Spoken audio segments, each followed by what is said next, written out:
আমরা পুরো শহরটাই ঘোরার প্ল্যান আছে রিক্সা নিয়ে। আমি যদিও বা ভোলা জেলার, কিন্তু চট্টগ্রামে বিয়ে হওয়ার সুবাদে হাজবেন্ড সহ চট্টগ্রামেই আছি। চট্টগ্রামের ভাইব আলাদা, এটা অনেক অন্যরকম।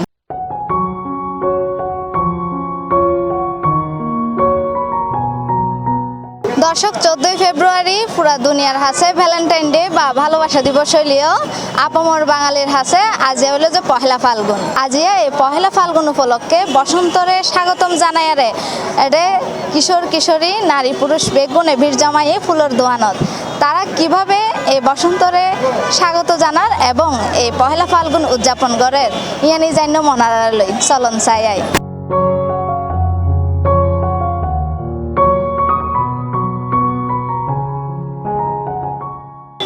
আপনি একটু কথা বলি, কেমন আছেন? আলহামদুলিল্লাহ ভালো। এই বছরের বসন্ত উৎসব কেমন লাগছে? ভালোই, তবে আগের মতো না।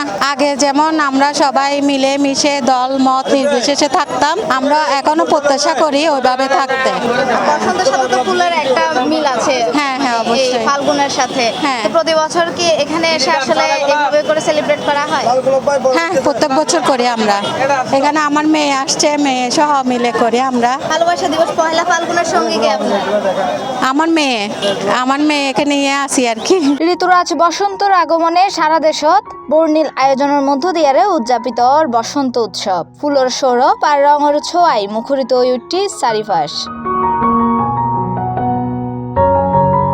আজিয়া বাংলা বছরের শেষ ঋতু শীতরে বিদায় জানায়ারে প্রকৃতিত বৈজারগুই বসন্তর মৃদুমন্দ হাওয়া। পহেলা ফাল্গুনের কেন্দ্র গড়িয়ারে তরুণ তরুণী অকলে হলুদ কমলা ও বাসন্তী রঙের পোশাকত সাজিয়ারে প্রকৃতিরে স্বাগত জানায়। শিমুল পলাশ ও কৃষ্ণচূড়া রঙে রাঙা প্রকৃতি যেন জানানদের বসন্ত আগিয়ে গই। নগরীর পার্ক ও খোলা জায়গা কিনত দেখা গিয়ে মানুষের ঢল। বহুজনের প্রিয়জনের লগে ছবি তুলিয়ারে স্মরণীয় গড়ি রাখে এই দিন গান। এর দ্বিতীয় ফাল্গুন হলেও এটা আমরা প্রথমবারের মতোই পালন করছি। বিয়ের পরে নতুন যে ভাইবটা ছিল এখনো সেই রকমই আছে। আশা করি প্রতি বছর এইভাবেই যাবে, এইভাবেই ভালোবাসাময় থাকুক। 14 ফেব্রুয়ারি এভাবেই থাকতে চাই। হ্যাঁ, প্রথম ফাগুন আর সেকেন্ড ফাগুন বিয়ের পরপরই একটা পেয়েছিলাম, আছে এবার সেকেন্ড। তফাৎ না, পুরনো হবে কেন, প্রতি বছরই নতুন হবে, নতুন ভাবে সেলিব্রেট করব। প্রতি বছরই নতুন ফাগুন। সবাই দোয়া করবেন আপনারাও, আর শুভকামনা আপনাদের জন্য। ভালোই লাগে, বিশেষ করে আমাদের চট্টগ্রামে জামাল খান এরিয়াতে যখন আমরা আসি এরকম ফাল্গুনের উৎসবমুখর পরিবেশে, তখন দেখলাম মানে ছোট থেকে শুরু করে জেনজি হতে নিয়ে সবাই খুব এনজয় করে, তো দেখতে বেশ ভালোই লাগে।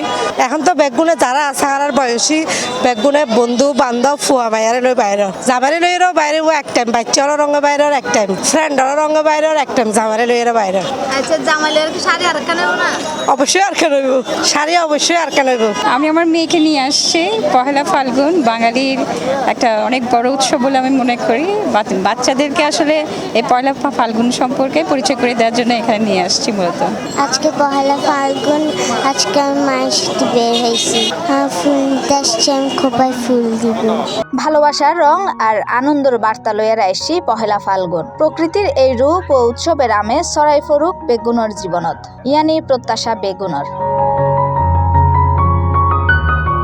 দর্শক, যেহেতু ফাল্গুন বা বসন্তর লগে এই ফুলের বিষয়গান ওতপ্রোতভাবে জড়িত, এতলে আর এড়াইয়ের দেখিতে যে সকল বয়সের যুবক যুবতী নারী পুরুষ এমনকি শিশু তারাও এই ফুলের দোয়ানত বীর জমাই বসন্তরে স্বাগতম জানাই বেলায়। দর্শক, প্রতি বছর নেই এবছরও নানান ফুল দিয়ারে বর্ণিল এ বসন্ত উৎসবরে বিয়াগুনে স্বাগত জানার। এতক্ষণ অনার লগে আসিলাম আই তৃষ্ণা দে, C+ TV চট্টগ্রাম।